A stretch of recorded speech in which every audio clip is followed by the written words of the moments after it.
اسلام کی دوسری بڑی جنگ جو تھی وہ غزوہ خندق میں ہوئی تھی، جو کہ مدینہ منورہ کے چاروں اطراف میں موجود ہے۔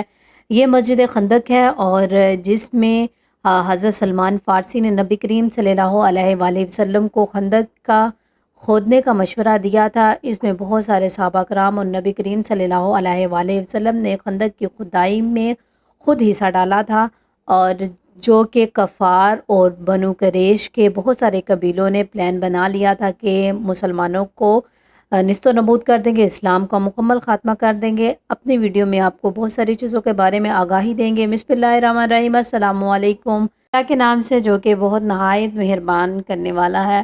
آج کی ویڈیو میں ہم لوگ خندق کے مقام پر موجود ہیں اور آپ کو سامنے جو ہے وہ مسجد خندق نظر آ رہی ہے، بہت ہی بڑی مسجد جہاں پہ ہم لوگوں نے ظہر کی نماز ادا کی، اور یہ مسجد اندر سے بھی بہت زیادہ خوبصورت تھی۔ پر مختلف صحابہ کی یاد میں جو تھی وہ مسجدیں بنائی گئی تھی، جو کہ میں آگے جا کے آپ کو دکھاؤں گی۔ اور یہ جو اس کو دو نام دیے گئے تھے، اس کو ایک غزوہ احزاب بھی کہتے ہیں اور غزوہ خندق بھی کہتے ہیں۔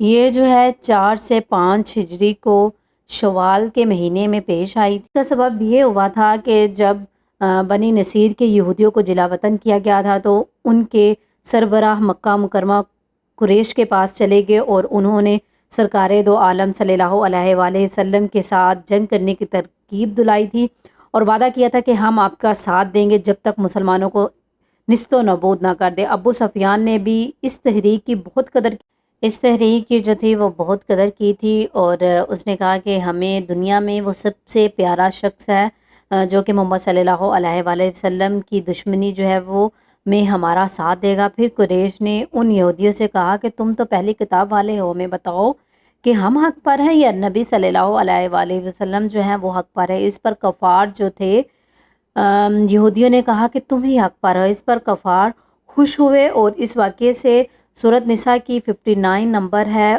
ایک آیات نازل ہوئی تھی، اور پھر یہودی نے مختلف قبائل اور قریش کو مختلف جو تھے قبیلے تھے کفار کے، ان کو تیار کر لیا کہ ہم لوگ جو ہیں وہ ایک تحریک چلائیں گے اور مسلمانوں کو ہم لوگ نیست و نابود کر دیں گے، ان کا نام جو ہے وہ صفحہ ہستی سے مٹا دیں گے۔ اور اس طرح انہوں نے یہودیوں کو لے کر یہودیوں میں جا بجا دورے کیے، اور قبیلے کے ہر قبیلے کو مسلمانوں کے خلاف جو تھا وہ تیار کر لیا تھا۔ یہ آپ کو مختلف جو ہیں وہ مسجدیں نظر آ رہی ہیں جو کہ صحابہ کرام کی یاد میں بنائی گئی تھی۔ ابھی ہم لوگ آپ کو اوپر لے کے جائیں گے، اور جہاں پر ہم لوگ وہ جگہ دکھائیں گے جہاں جو ہے وہ نفل ادا کرتے ہیں، جس جگہ پر خندق کی یاد میں جو ہے وہ 2 رکعت جو ہے وہ ہم لوگوں نے نفل ادا کی، اور وہاں پر بھی بہت ساری اوپر بھی مسجدیں ہیں۔ یہ آپ کو مسجد نظر آ رہی ہے، یہ بھی کسی صحابی کے نام سے منسوب کی گئی ہے مسجد۔ اور اوپر جا کے میں آپ کو دکھاؤں گی کہ کہاں پر جو ہے وہ 2 رکعت جو ہے وہ نفل ادا کرتے ہیں۔ تو یہ وہ واقعہ ہے جہاں پر نبی کریم صلی اللہ علیہ وآلہ وسلم نے حضرت سلمان فارسی کے مشورے سے جو تھی وہ خندق کھدوائی تھی۔ اس خندق میں مسلمان اور بہت سارے مسلمان نے خود حصہ ڈالا، اور ساتھ ہی ساتھ نبی کریم صلی اللہ علیہ وآلہ وسلم نے بھی خندق کی کھدائی میں اپنا حصہ ڈالا اور خود بھی اس میں کام کیا تھا۔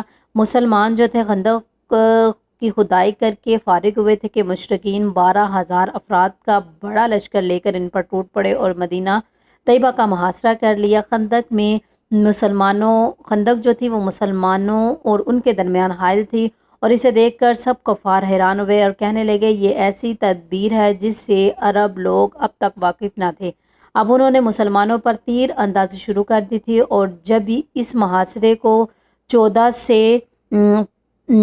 سے 25 دن گزر گئے تو مسلمانوں پر خوف غلبہ طاری ہو چکا تھا۔ وہ گھبرا گئے تھے اور پریشان ہوئے کہ اللہ تعالیٰ نے پھر ان کی مدد فرمائے، غائب سے کافروں پر تیز ہوا چلا دی اور آندھی چلی تھی جس پر کافروں کے خیمے اڑ گئے تھے۔ اس آندھی سے اتنی سردی ہو چکی تھی کہ بہت سارے افراد جو تھے وہ ٹھنڈے کی وجہ سے مر رہے تھے۔ اللہ تعالیٰ نے کچھ فرشتے بھیجے، کہا جاتا ہے کہ فرشتوں نے جنگ تو نہیں کی تھی،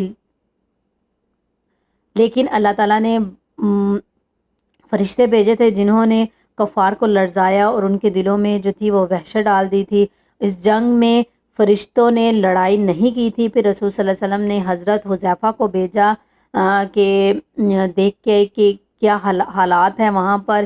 یہ جگہ ہے جہاں پر جو ہے وہ 2 رکعت جو ہے وہ نفل ادا کیے جاتے ہیں، اور بہت سارے لوگ جو ہے اس جگہ پر جو ہے وہ نفل ادا کرتے ہیں۔ پھر حضرت محمد صلی اللہ علیہ وآلہ وسلم نے حضرت حذیفہ کو خبر لینے کے لیے بھیجا۔ اس وقت انتہائی سخت سردی تھی اور یہ ہتھیار لگا کر روانہ ہوئے۔ حضور صلی اللہ علیہ وسلم پر نور نے روانہ ہوتے وقت جو تھا وہ ان کے چہرے پر اور بدن پر اپنا دست مبارک جو تھا وہ پھیرا تھا، جس کے برکت سے ان پر سردی کے اثر جو تھے وہ اثرات نہ ہو سکے اور وہ دشمنوں کے لشکر میں پہنچ گئے۔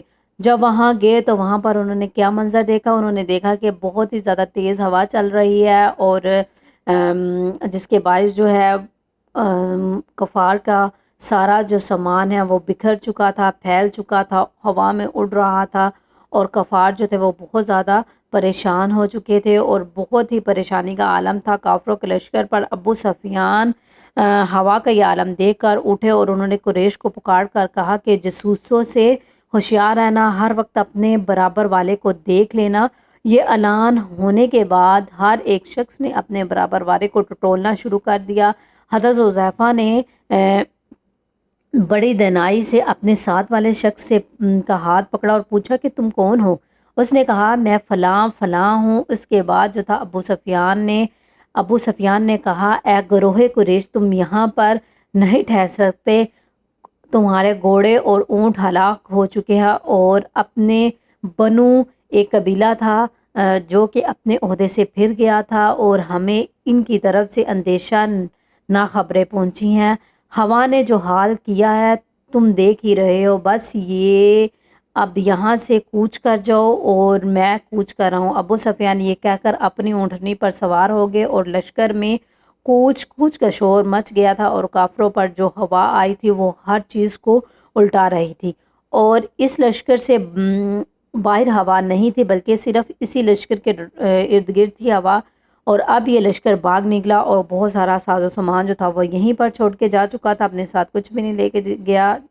اور یہ خندق کی سٹوری تھی، اور یہاں پر جو ہے وہ مختلف مساجد تھی صحابہ کرام کی یاد میں جو بنائی گئی تھی۔ سارا جو پہاڑ آپ کو پیچھے نظر آ رہا ہے یہ خندق کا ہی پہاڑ ہے، جہاں پر جو تھی وہ خندق کی کھدائی ہوئی تھی، اور بہت سارے صحابہ کرام کی یہاں پہ مسجدیں، ایک یہ مسجد بنائی گئی ہے، چھوٹی چھوٹی مسجدیں بنائی ہوئی ہیں، اور اللہ تعالیٰ آپ کا بھی آنا نصیب فرمائے۔ ویڈیو کو لائک اور سبسکرائب کر دیں تاکہ اور بھی آپ کو جو ہیں وہ زیارتیں کروائی جائیں بہت ساری جگہوں کی جو کہ مدینہ منورہ میں موجود ہیں۔